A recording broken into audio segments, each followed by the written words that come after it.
in what I call the really great bubbles. If you go back to 1929 to 2000 and to Japan and the housing part of the housing bubble, and you ask, how did conditions look? Profit margins looked great.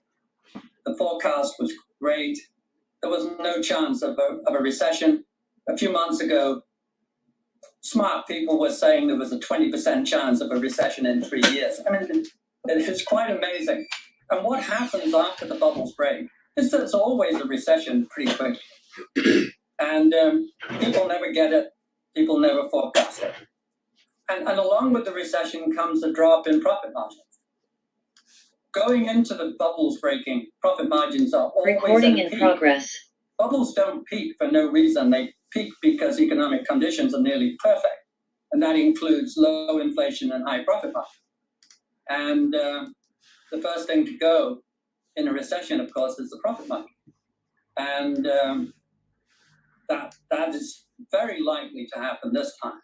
We should be in a recession, mild or severe is the question, but we should be in some sort of recession fairly quickly, and profit margins from a real peak have a long way that they can decline.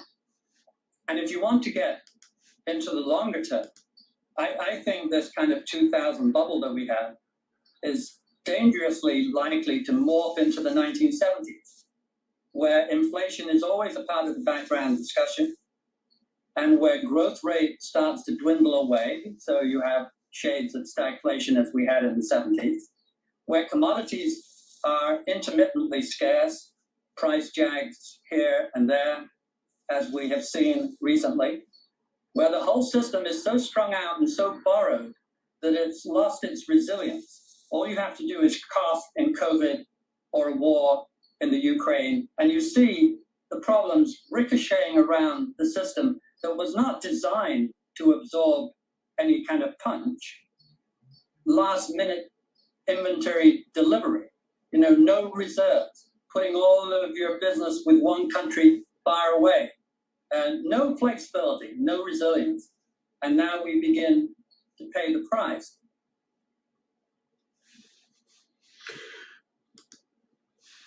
Okay, so Jeremy has pretty much explained market sentiments or his experience. And so with that mindset and in that background, I'm going to start with the SP500 and talk about some things that we picked up along the way. What I want to do is set the scene, look at SP500, look at Dow Jones, look at the US tether dominance, also look at the US dollar index, which I'll have to grab and chuck it in, and then I'll continue with Bitcoin for the short term, what it's likely to do from a macro perspective. And then pretty much look at Ethereum if I got any more time to spare. So let's begin. So with this current chart, you can see there's a number of ways of looking at it. It's a downward channel if you consider one aspect. So let's perfect that, and let's just put that there, because I think when I did it was with the log. So with the log, it's pretty much right on this mid channel. So we found support in the mid channel of this level. So we should expect a bounce, but anyway, let's just go back to what the patterns are from the past, and what these moving averages are related to, and how we know if it's going to go further down based on historical data, and what is likely to be a good entry point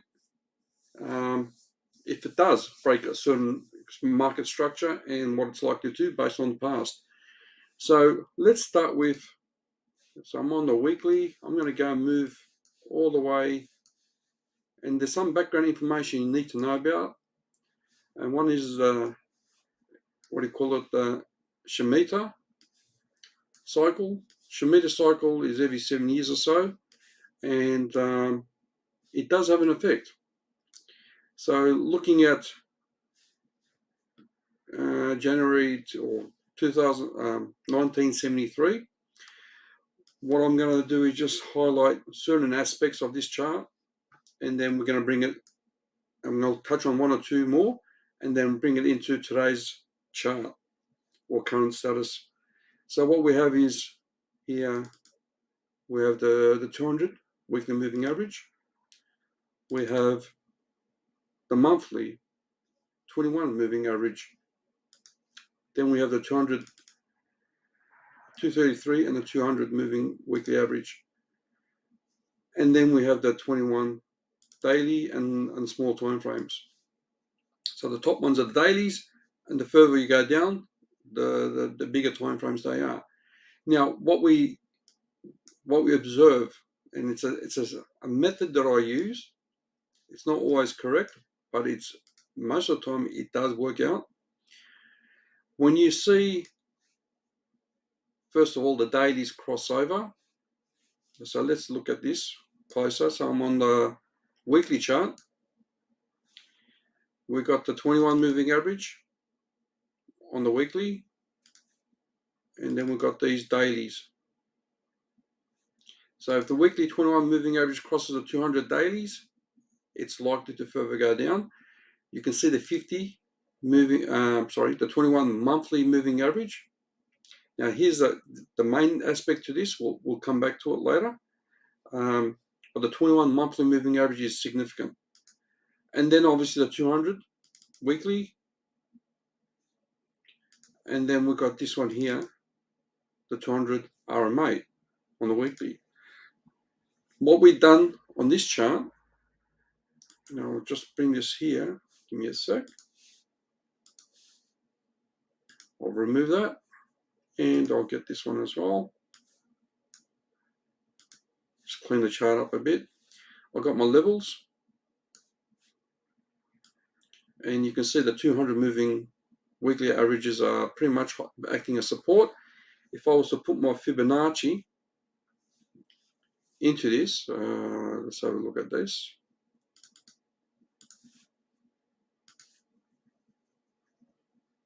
You'll see that the 0.382, ideally this should collect the wicks as well. So that's our support level. So we've got the pullback for this impulse to the 0.382 or the 618 if you invert it. And once we lose that specific level, which is a 61% move to the downside, then we basically see how we lose the 200 moving average, and that becomes bearish. We had two attempts to break it, and then we capitulated. And I think that is a 50% drop. So let's have a look at that.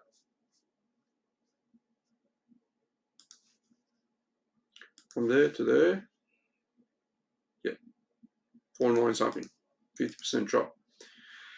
Now, the key aspects from this, what you need to, I suppose, pick up on, the 200 moving average, as you see, acts as support and then acts as resistance, and then we go down. So let's remove this. And I want to show you another aspect to it. Once we get that level, I'll make that from the top, I'll make that my 0.618 level. And then you can see the one acting as support. Oh, so I suppose that makes no difference. What I want to do is just give me a sec. And we can see from this perspective, where's number 2? Give it a take, it goes just beyond 2, probably 2.272. Where is that?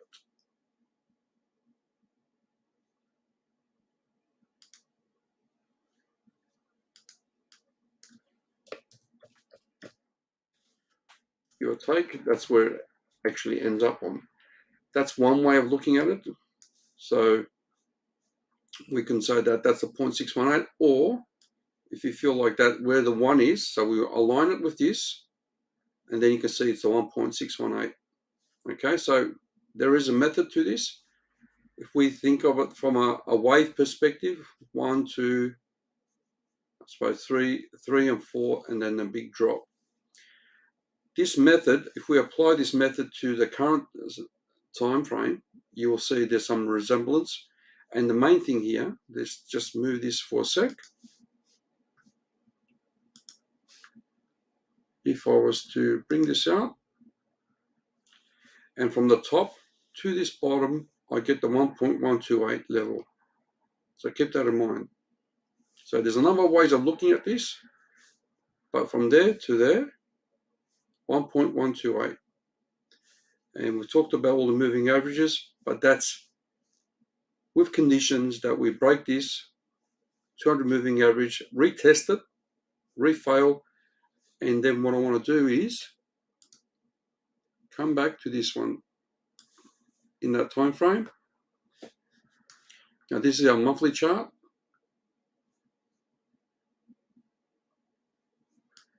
And I haven't got it there, just give me a sec.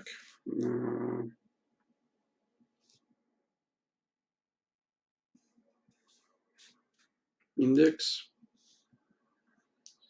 and 73. So we want to get the 73 from a monthly perspective. I just want to give you that perspective.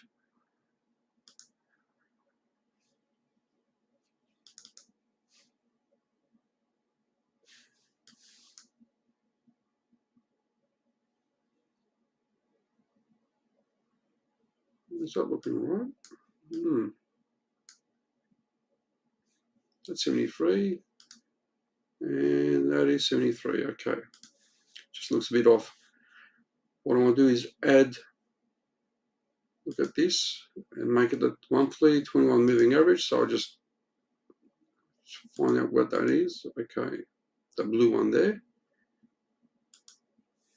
Now what we want to see on the monthly is that it's a kiss of death. It's pretty much what it is. So what happens is the moment we stop being above the 21 moving average and we close, so what's happened here, in essence, we couldn't close above it, and the moment we close below it, and this one's a big candle obviously, it capitulates.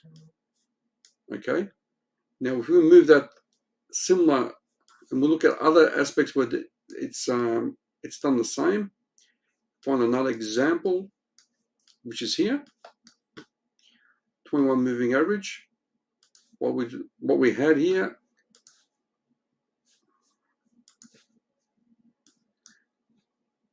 it did go above it, didn't close above it, so we want to open and close above it, and since it didn't do that and it closed below it, then we got capitulation. I'm going to go back to the other chart with all the smaller details, but from a monthly perspective, every time we close below the 21 moving average on the monthly, with especially a bearish candle, it capitulates. And move on further on.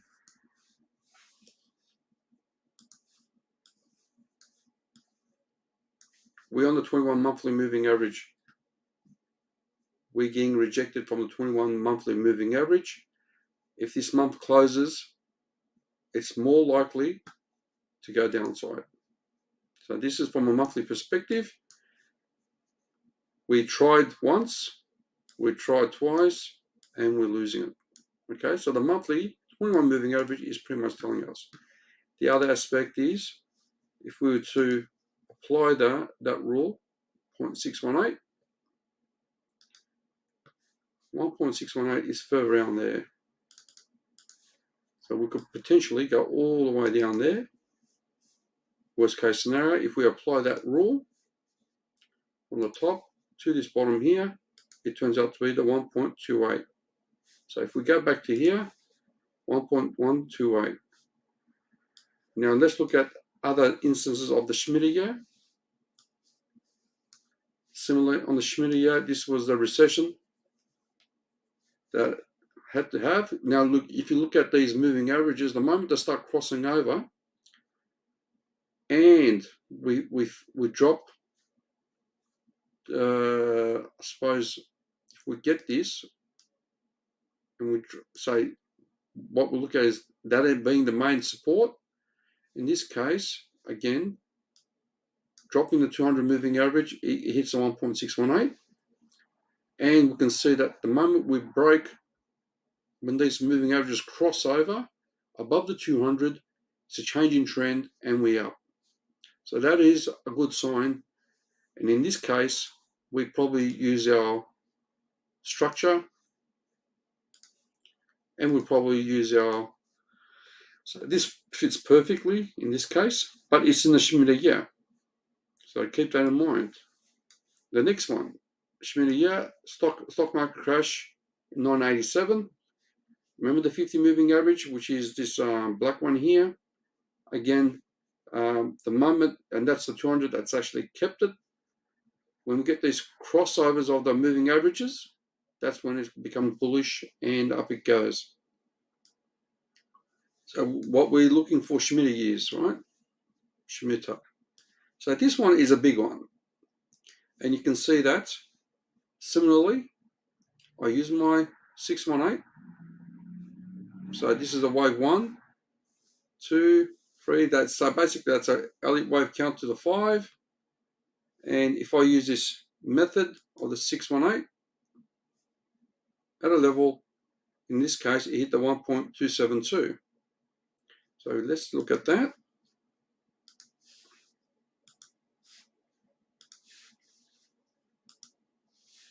And you can see the moving averages cross over here. I think that was the 21. So the 21 moving average is the first to cross over. Then you've got these other ones, the dailies. Whoops. Yep. SMA and EMA. And then you got the 21 crossing over. And they keep pretty much in a similar. So the 21's always being down until the 21 moving average crosses over completely. So now we lost the 200 moving average. And so what we do is we apply that rule. So we just extend it, and you can see all significantly it's dropped down a fair bit. We can also use this method if need be. Where are we? That's our 1. Again, if we were to move this one up there, this one's probably a 2 Fibonacci. Whoops, got the wrong setting. Here we go. Again, we use that 1 from there to there as 1, and you can see the 1.618. If we use this level, it becomes the 1.272. So again, gives us an idea when to trade this. Obviously this macro trend line, once it breaks it, let's see if we've got the RSI. Yep, the RSI had this level. As soon as it break above, that was pretty much it. You can see how low it's gone. Bullish divergence taking place, and that's a good sign. That's where you start looking at things. Bullish divergence, bouncing, and so this is really clear, nice and clear onto seeing what's taken place. Bullish divergence with the MACD. So now let's go to, so that's a Shimida year as well, 2001. Got the 2008 house bubble, very similar. You can see all my moving averages crossing over here. Similarly, all the moving averages crossing over here. And in this case, this is the trend line that I was looking at. Where are we? Okay. So once we break, so we can see this is a bit difficult. But again, the moving averages cross over around here. Ideally, you want to get that. But you can see how I applied my Fibonacci. In this case, I used this level as from the top to that, and it turned out to be the 1.272. So if we have previous references, it becomes really easier to work out the bottom. So But what we notice is the 200 moving averages and the daily is crossing over. That's a change in trend, and you get this capitulation. Now, what do we have here? We've got a crossover moving averages. That's the trending. Here's our 200. This is going to come down to the 200. Now, if you look at this chart,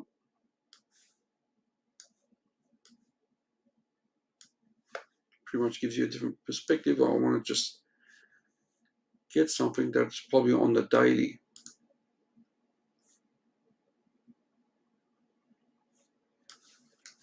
Okay, so we look on the daily. Here's our 21 moving monthly average.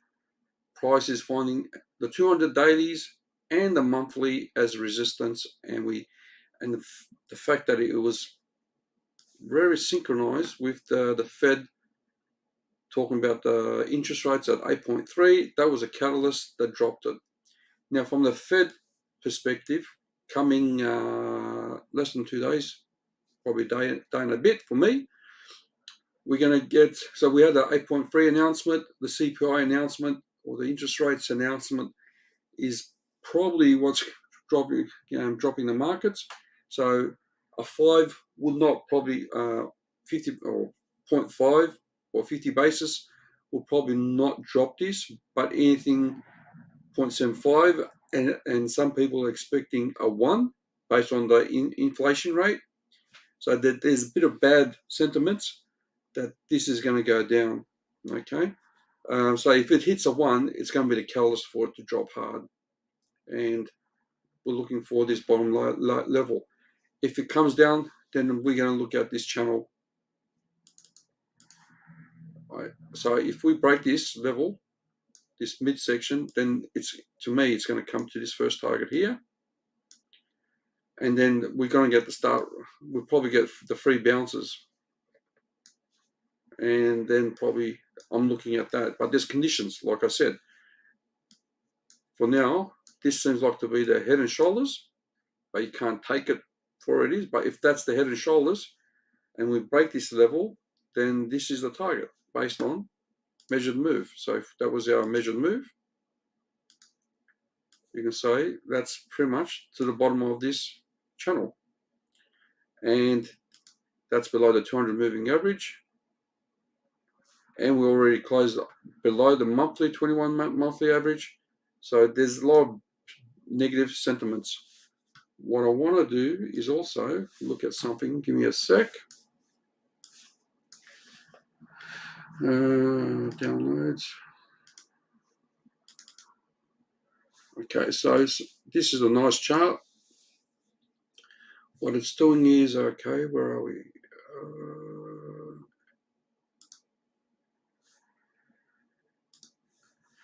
Previous drop in the 2008, you can see market sentiments, and you can see the market sentiments now as well.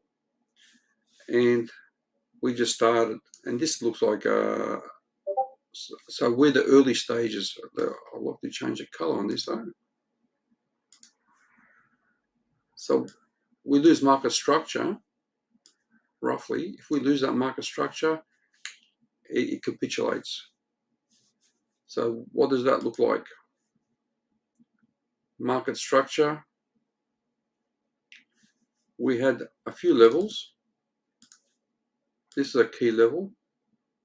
We dropped below it and we regained it. So this is going to be an interesting level. Now, if you look at it, where's my had my lines. They're not on this one. Actually, give me a sec. We've got another chart, and I think I'll put in that one. Here we go.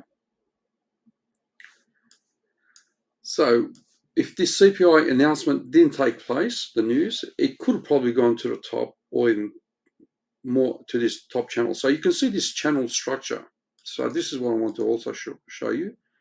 This is a structure.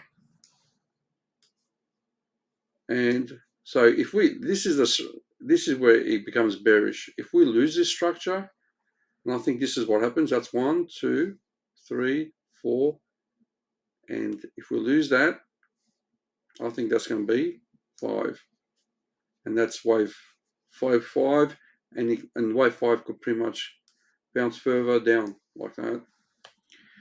So that's one thing I want to show you from an SP500. We have this channel, and it's very well structured. So it doesn't have to be the head and shoulders, but this channel is playing its role. So let's just make it stand out a bit. Excuse me. Oh, never said. Excuse me. Here we go again.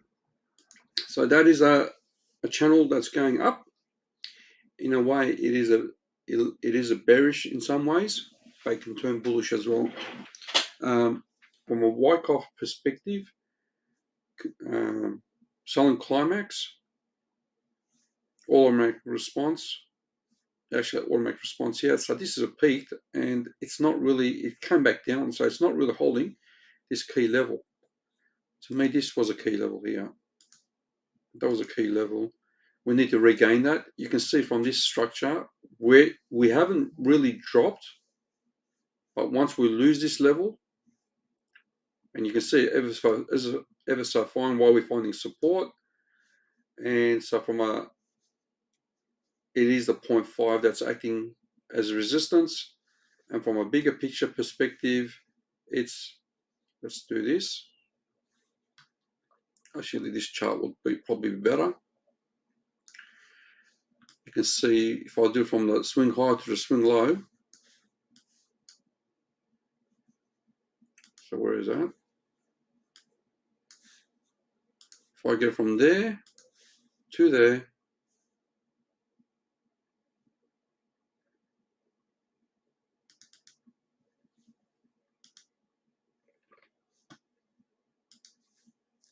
it is a 618. So it's a holding. So you can see how that's going to be very important. Well, we've got these lines. Okay. You can see this 618 level. So if we were to just hide this for a sec.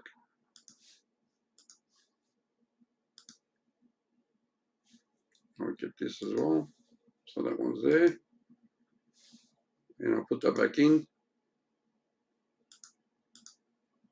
Oh.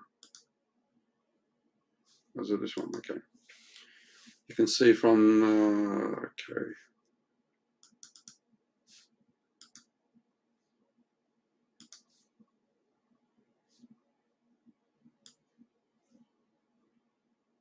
Give or take. If you just ignore the wick a bit, it is a 0.382. In this case, holding it up. So this level, 618, could be the next strong level. However, this channel, whoops,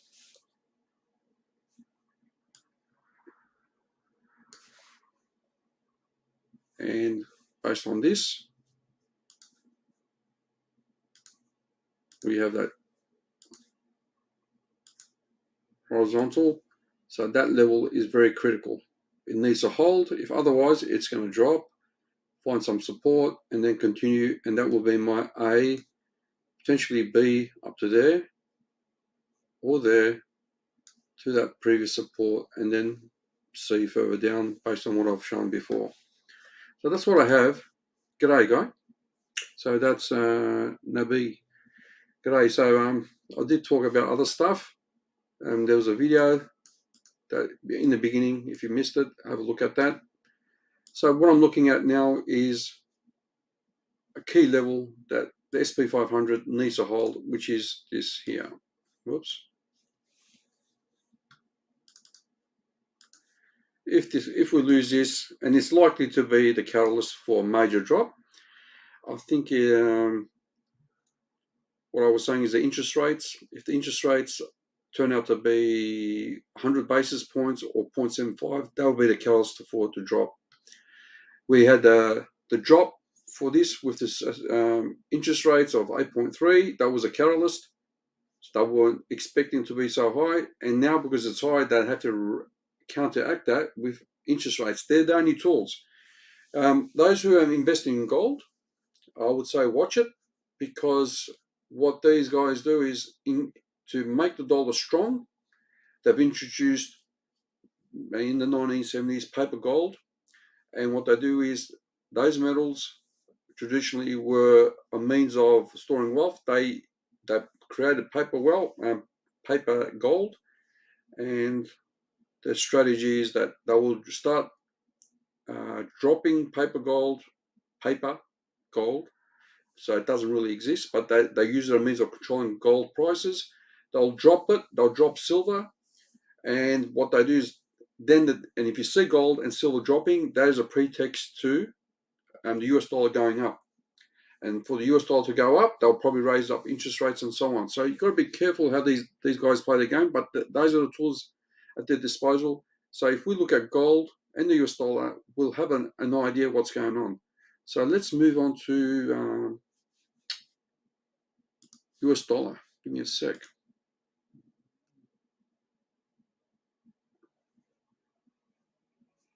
Charts.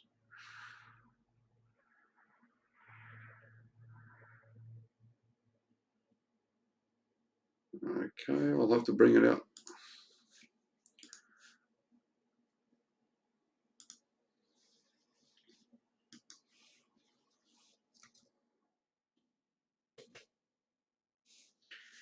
Hopefully it's the right chart.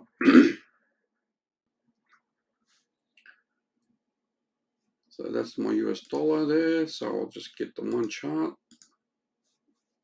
Oh, bugger, it's starting to go up. There we go.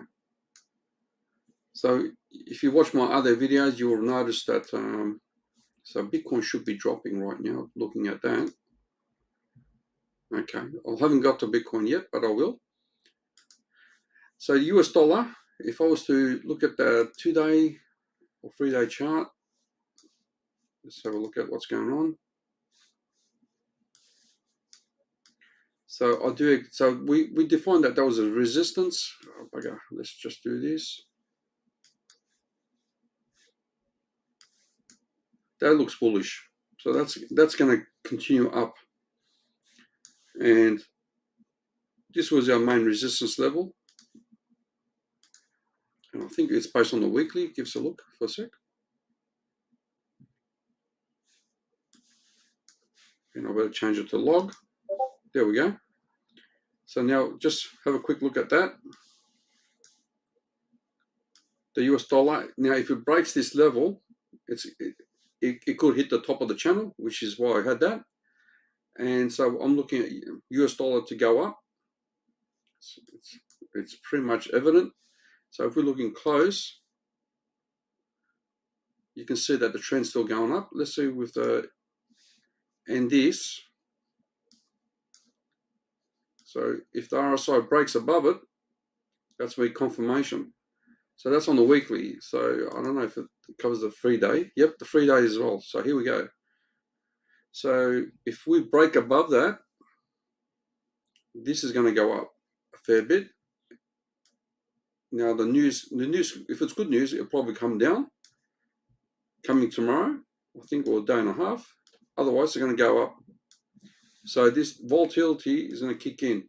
But if so, I think it's go and look at the charts and say 50 basis points, 75 basis points, or 100.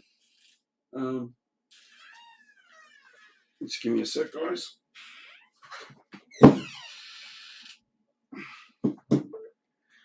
So this is a major issue for cryptocurrency. So risk off assets or risk on assets aren't going to be good. Looking at that, the other Dow Jones is in a similar boat. So some people use the Dow Jones as a means of looking at measuring crypto's behaviors. So the Dow Jones is also coming to this level. And if you look on the right, it's pretty much, I've got this line here, similar to SP500 actually, isn't it?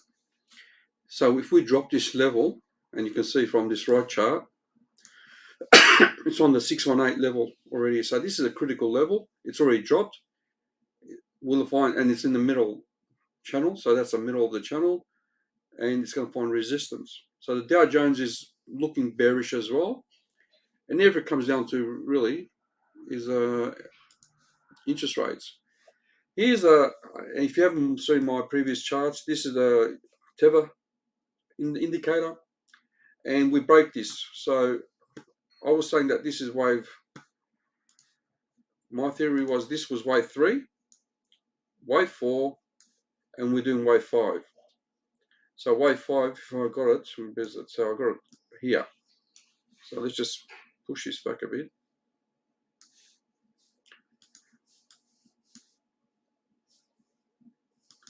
So potentially we can hit this one here. If this is wave 3, 4, wave 5 is there. Let me see if I got the right. Yep. I'll do that. Historically, so that's what I have. And these were the tops and bottoms of the Bitcoin run. So if I was to do this, there's our Bitcoin chart there. Okay. Actually, what's this one here? Here we go. Mess of things. Give me a sec. You're going to see how the Tether tool, Tether indicator, really gives dividends to understanding what's going on as well. So let's just do this. So you can see when Tether goes to its top and starts turning down, that's the bottom.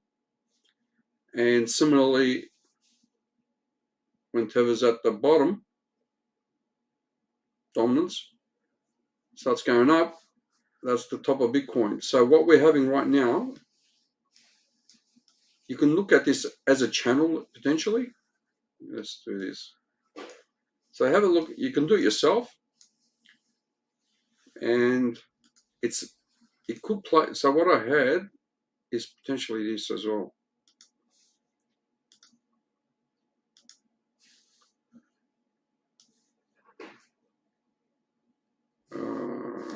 Okay. Not sure why I did that, but let's have a look. Okay, that's because of log. If I get rid of the log, no, I shouldn't touch that. That's better, I think. Yeah, that was based on non-log. So let's just close that.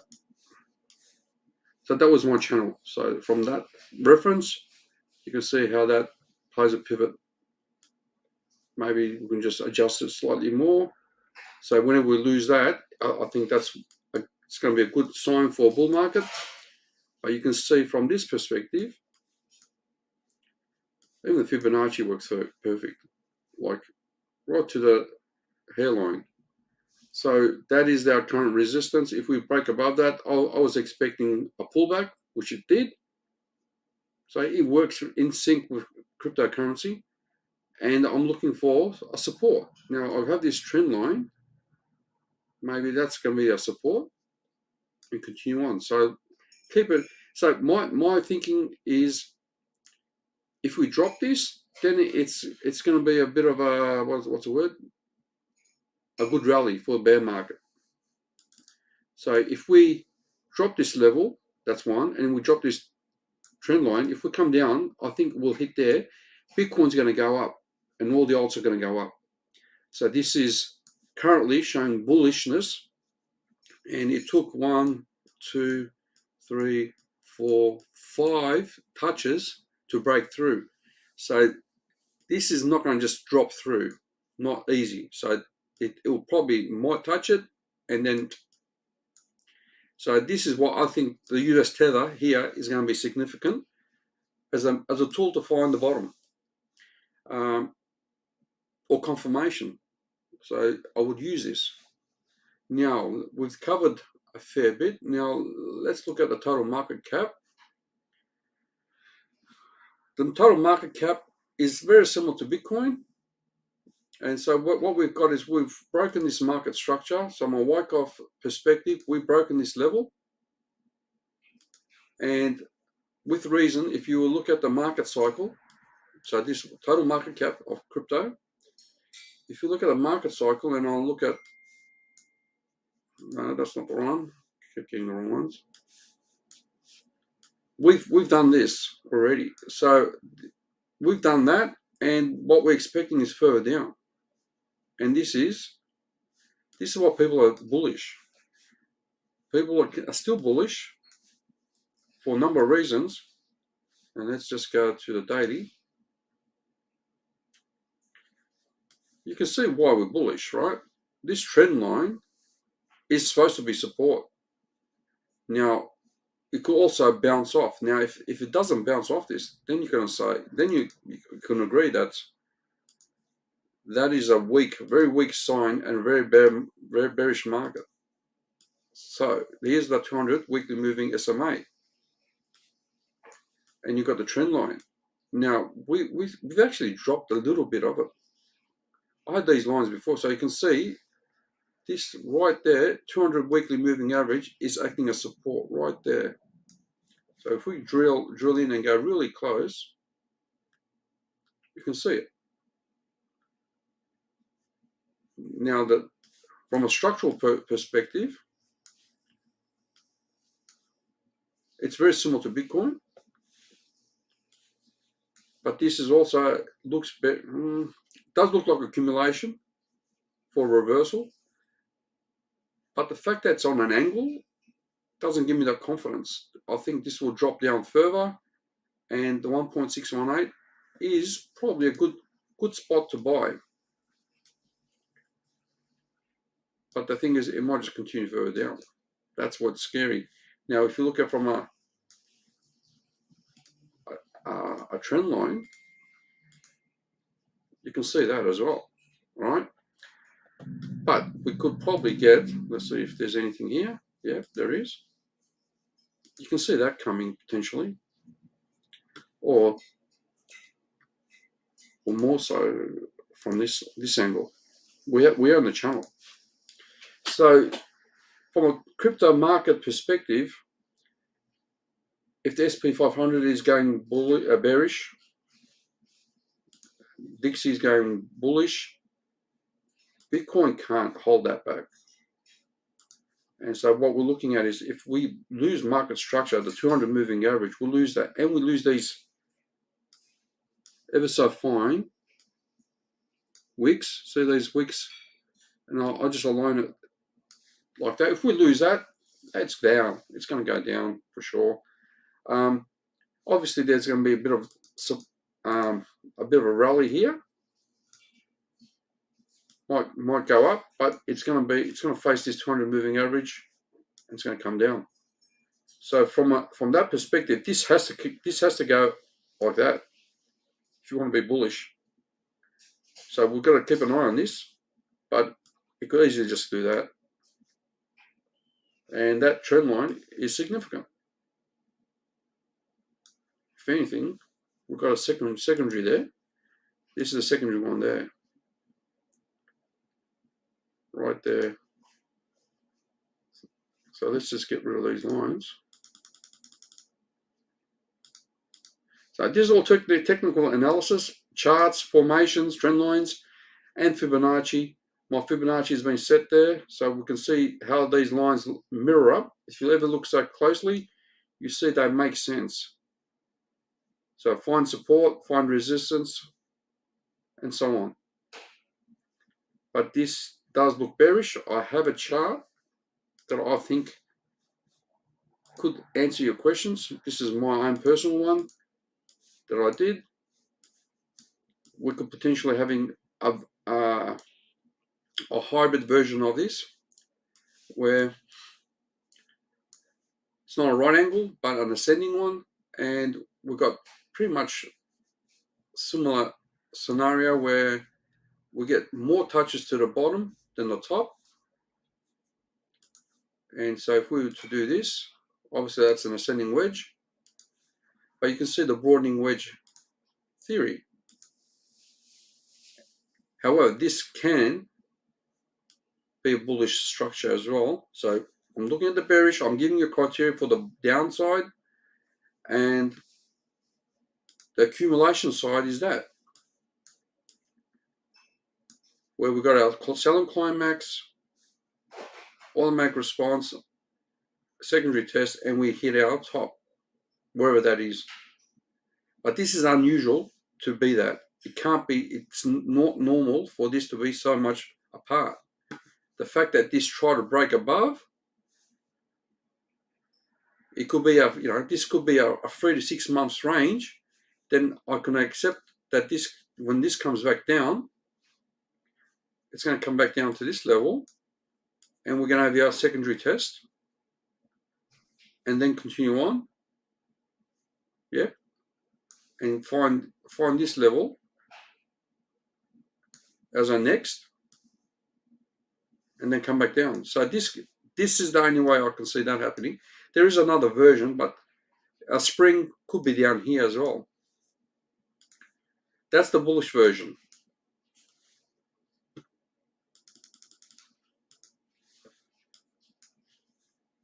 Just a sec. So that is our bullish version, that if this aligns and this becomes, we can get rid of that. So we can't imagine that. And then we look at, when we go bullish, automatic response, we need to break that level. We need to break that level. So that could be our secondary test right there. We need to break that level, and it could be a fake out as well. So I've got to do the back down again, so you don't know. It's difficult. So that's, anyway, that's covered. Now we can cover that from a Bitcoin perspective. Let's move on to that. We've covered that. Where are we? Bitcoin. Here we go. So let's touch on Bitcoin. For the short term Bitcoin, guys, look at this carefully. And very similar. It can be an accumulation. And so far it's fitting perfectly for the secondary touch. That's what makes it hard. So let's just do this so you can see that the whites, I suppose, could be green. Okay. All right, we'll make the whites green here. So this is fitting in perfectly at the moment from a Wyckoff perspective. Yep, you can see how it's aligned.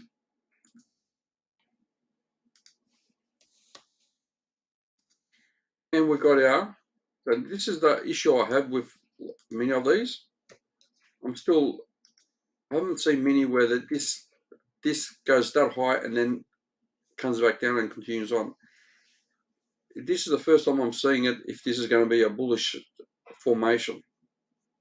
But that's our up thrust. Just assume that is the case. So our key level is here. And we can move it up to the daily level. So that's what it is. And obviously the secondary one there is really there. And you can see how that came in. So this should have continued on, really, but it didn't. So it's more like a fake out. And you can see that's a rising wedge. And I still got my, no, I haven't. I have Ethereum shorting, better position. Closed off that one. So I had a short there. I took some profit. As it started to go, I got closed out. So I've got no shorts at the moment. Here is our potentially secondary test. And this second one is so far looking good. Right? So it's aligned. Now, if it drops further down, so we're struggling. We will probably see a reversal. So the catalyst is going to be the CPI, really, for it to go up or down, really. And so it doesn't matter how much we're looking to the charts. Right now, we're looking for a catalyst. This is just being, I think the markets are just waiting, no movement. Everyone's just waiting for the CPI to be announced. So I wouldn't trade anything, but if it's a good number, it's gonna it's gonna. This is where I see a potential pushback if it's or.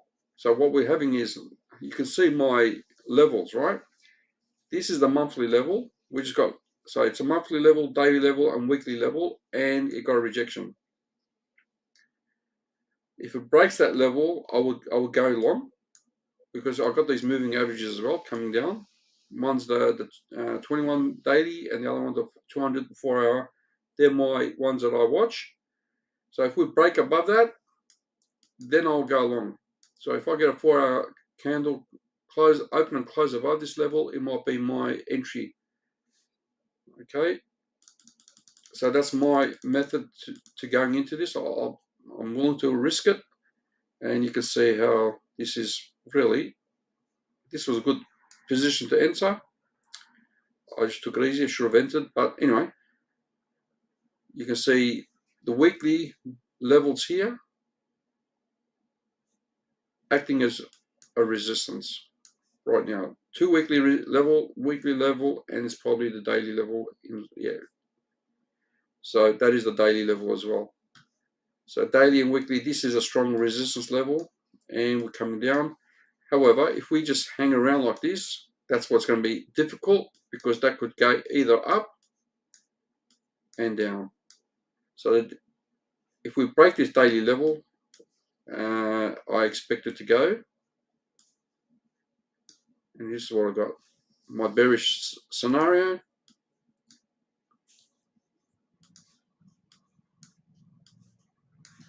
Bearish scenario is there. So we've got a few levels. We've got the 17K level, and there's that opportunity for it to bounce.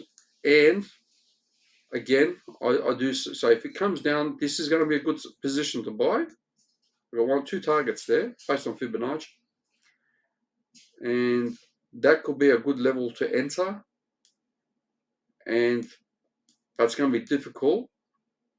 Now we've broken this level here, but this could be liquidity. So all the shorts getting squeezed out and then back up.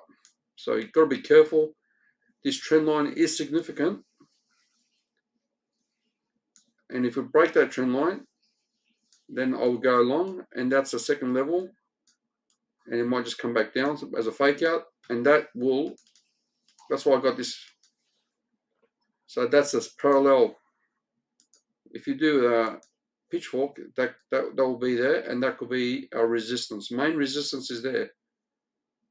Okay, so we can play this out, but I think, and you see the 200 moving averages coming down as well. So everything's coming down. Anything that breaks this and breaks that 200 moving average, that's bullish. Then you will add to your trade. So I'll be looking for the 17K from the bearish perspective. And if there's not a bullish candle of any sort, then it's coming down further. And the 14K or 15K roughly, my third target, close to 15K, is based on Fibonacci. And I will see a bullish, a bear flag scenario. And it's seriously, I think it will be capitulation. But the way this will work is if the SP500 is also dropping as well. So you've got to keep SP500 or the Dow Jones, you need to keep an eye on it. So if those, where are they? If these guys are dropping hard and they're coming down to what I suspect eventually it will, don't know when, but I suspect it will come down. Whatever, if we get a bounce, we might get a bounce to that level, that height, and then back down again. So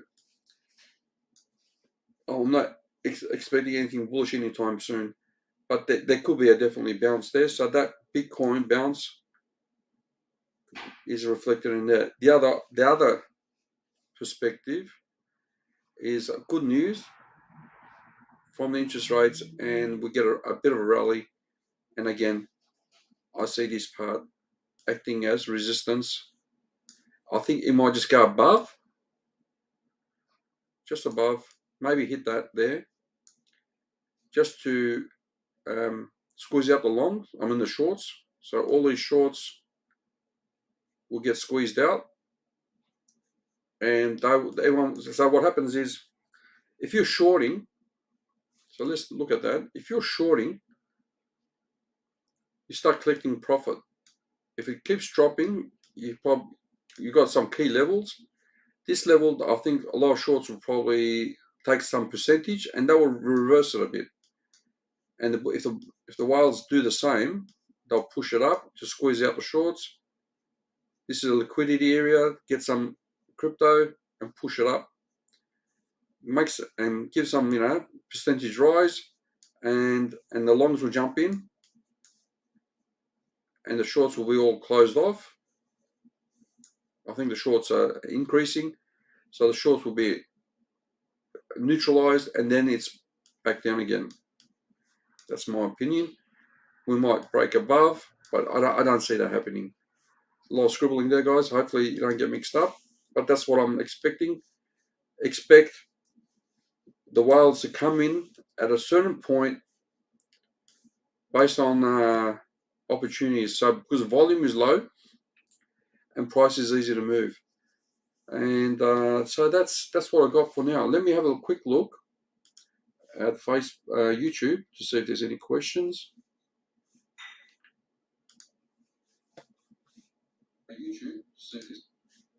Let's see if there's any questions there. Anyone watching there? Okay, no questions. All right. So going back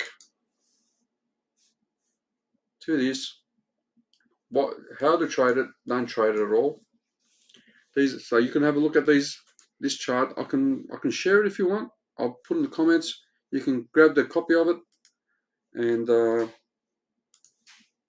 do what you want with it. Have my lines, have my levels, and so here's the big picture. Let's have a look.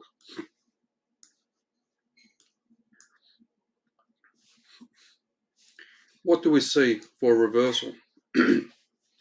Here we've seen the RSI very clearly bullish divergence. Yeah, price is coming down, RSI is going up, bullish divergence, and you can see certain trend lines breaking through and finding support. Every time you get a clear level, it's a good indicator. Similarly here, you can see how once we break this level right there, you can see our price just drops. So this was a trend on the daily. We lost this level, and if I was to just give you a lesson, guys, first thing is that this is the one in the middle, and it's all free on the RSI indicator, is a moving average. See how we drop below it, tries to get above it, doesn't, and then if you look at it, it's a double top type of thing. 200 moving averages. So you got to look at the whole aspect of it, not just the RSI. And it makes sense that the 200 moving average, previous support and resistance, perfect level to short. That's confirmation when it drops below that level. Yep. And it drops hard. It was a good sign to get out. Good sign to short. I missed that. I thought you might just continue up, but anyway, that lesson learned. So that starts the structure, and what you can see my trend lines, that makes sense. And you can also see this trend line coming down through on the top, acting as support, and then coming down. So this trend line is acting as a resistance all the way through. If we break that, guys, that's a good sign. So if we ever break this trend line, it's a bullish sign. So let's just look at these. It's a bit of a mess, so let's just get rid of these ones. No. That's these ones here. Okay, my levels. Yep. Now you can see clear demarcation. Now we're in a range, really. So it wouldn't surprise me to bounce up. But the thing is, how would we trade this? I would wait and look for a bullish sign. But if I was to do that,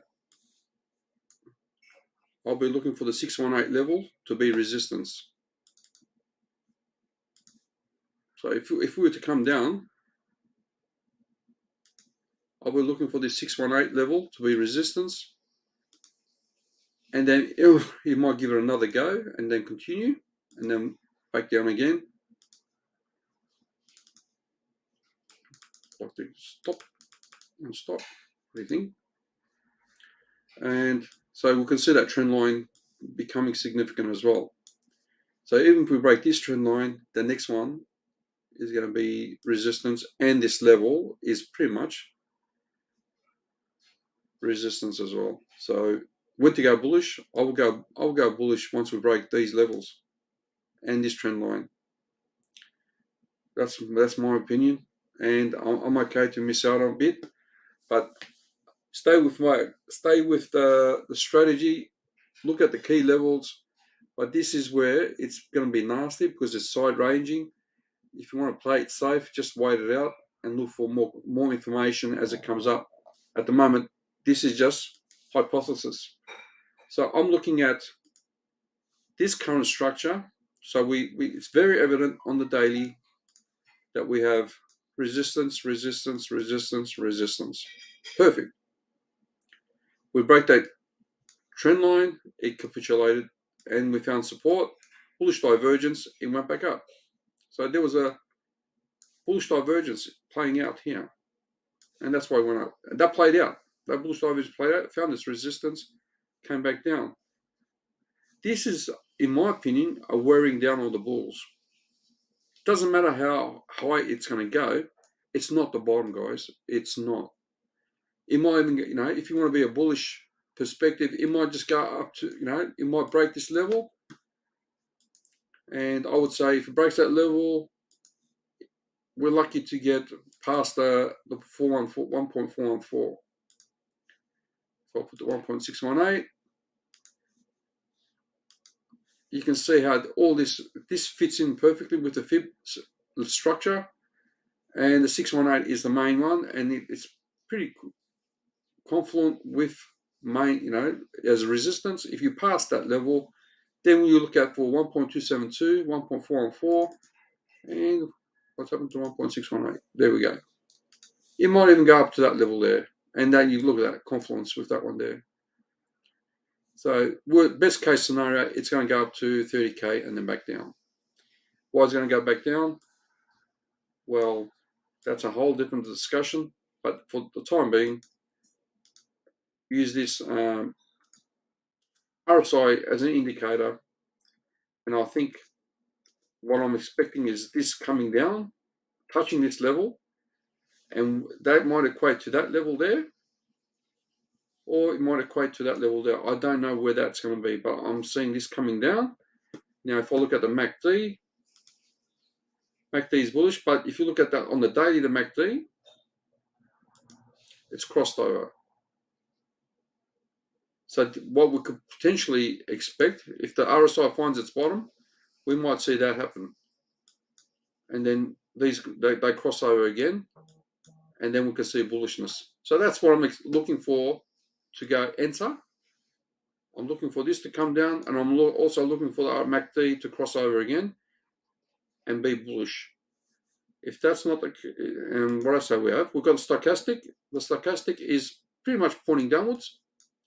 So the stochastic's, we've got to see it come back up. We need to see this reversal structure for the stochastic. Then you can be bullish.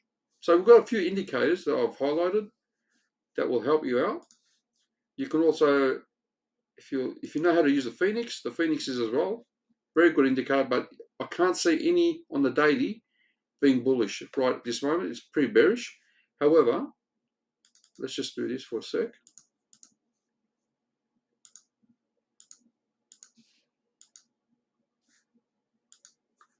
So that's momentum. Momentum is coming up, but these guys haven't. I like to see, in confluence with my RSI, I like to see this momentum change direction and get above the 50%. If it gets above the 50%, and also look at the candlesticks, then we'll have a good perspective.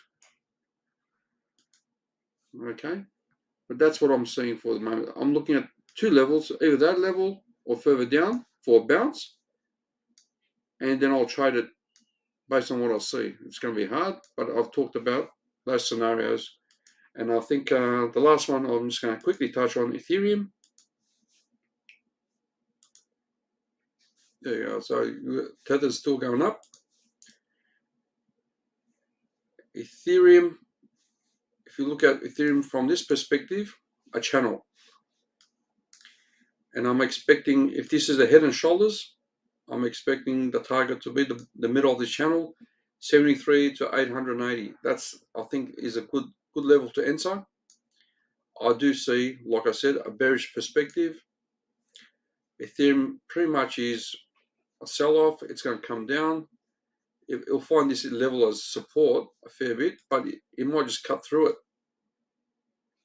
And then it's going to find this as strong resistance, really. This level will become strong resistance. It might go through it, but that's one level to enter. And if it goes bearish, could come down to negative. No, that's not going to happen. So I think this is the bottom for Ethereum, but there's a lot.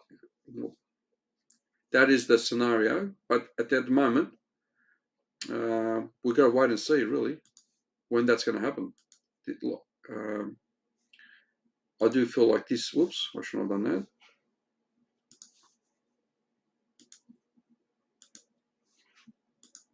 We might just zigzag all the way down, but unfortunately, Ethereum is looking bearish as well. But that's going to be a good sign. What we had here. So the people that went long, so there's now the shorts are coming in, and the longs are going to start taking profit. So they're going to start selling, and if they haven't sold, they're crazy. They should have sold for a number of reasons. For Ethereum, it's very similar to Bitcoin. That was the structure. As soon as you break that line, I suppose if I was to look at, here we go. Even the RSI does that.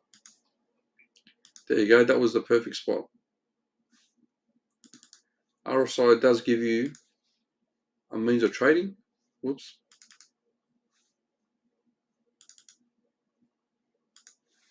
So as soon as we break that level, you can see what happened. Downward. And so that looks like a head and shoulders, guys, roughly. And we've broken this level.